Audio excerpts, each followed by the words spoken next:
میرا نام ندا زہرا ہے اور میرے والد صاحب کا نام مظفر علی ہے اور میں مکتب امامیہ نسواں منڈی کی طالبہ ہوں۔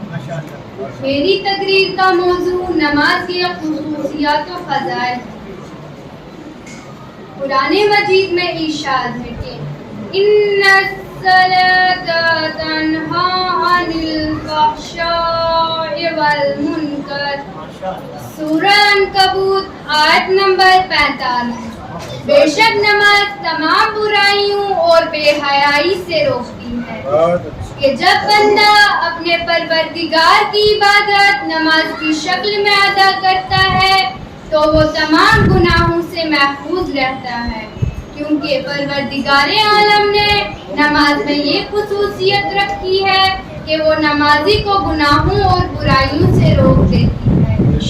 نماز کو ان شرائط و آداب کے ساتھ ادا کیا جائے جو نماز کی قبولیت کے لیے ضروری ہے، جیسا کہ حدیث میں ہے۔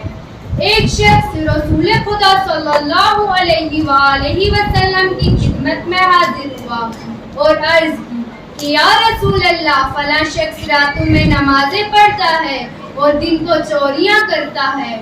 آپ نے جواب دیا کہ اس کی نماز اس کو جلد از جلد اس کے برے کاموں سے روک دے گی۔ قرآن مجید میں ارشاد ہے کہ اے ایمان لانے والو، تم اللہ سے صبر اور نماز کے ذریعے مدد حاصل کرو۔ اگر بندہ مومن کو ضرورت ہوتی ہو تو صبر اور نماز کے ذریعے اس کی ضرورت پوری ہو جاتی ہے۔ مستحب ہے کہ نماز کے بعد اپنے ہاتھوں کو بلند کر کے اپنے رب سے وہ مانگو جس کی تم کو نہایت ہی ضرورت ہے۔ جو شخص اپنے رب سے مانگتا ہے وہ کبھی کسی کے سامنے شرمندہ نہیں ہوتا۔ اس لیے نماز ہمیں برائیوں سے روکتی ہے۔ نماز پڑھنے سے ہم میں وقت کی پابندی پیدا ہوتی ہے۔ نماز پڑھنے والے کا بدن پاک اور دل صاف رہتا ہے۔ نماز ایک واجب عمل ہے جس کو ادا کر کے بندہ اپنے رب کے حضور اپنی عاجزی اور مجبوری کا اظہار کرتا ہے۔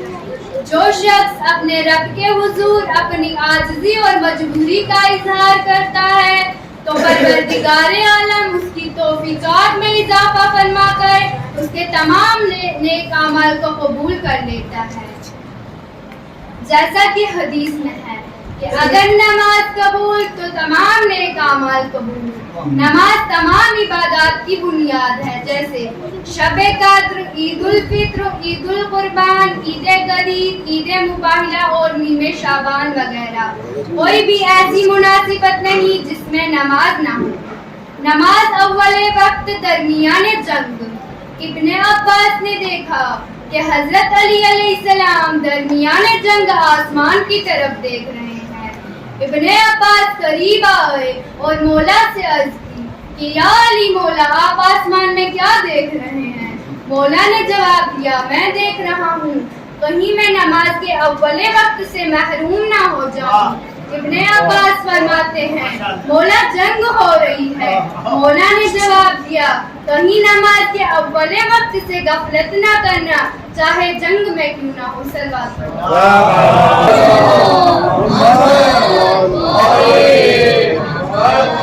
نماز کبھی معاف نہیں۔ دوسری عبادات میں گنجائش ہے، مثلا جہاد بیمار اور نابینا پر واجب نہیں ہے، روزہ مریض پر واجب نہیں ہے، حج غیر مستطیع پر واجب نہیں ہے، زکوٰۃ اگر نصاب مکمل نہ ہو تو زکوٰۃ واجب نہیں ہے۔ ان میں صرف نماز ایک ایسی عظیم عبادت ہے جو ہر مرد و خاتون، ہر سالم و بیمار، ہر غنی و فقیر پر واجب ہے اور انسان کے آخری لمحے تک واجب رہتی ہے۔ ایک قطعہ پڑھ کے آپ کی خدمت سے اجازت لینا چاہتی ہوں کہ مومن کے لیے جان ہستی ہے نماز، کہ مومن کے لیے جان ہستی ہے نماز، ایمان کی آغوش میں پلتی ہے نماز، ایمان کی آغوش میں پلتی ہے نماز، ملتی نہیں محشر میں کسی قیمت پر، ملتی نہیں محشر میں کسی قیمت پر، اے زندگی والو ابھی سستی ہے، اے زندگی والو ابھی سستی ہے۔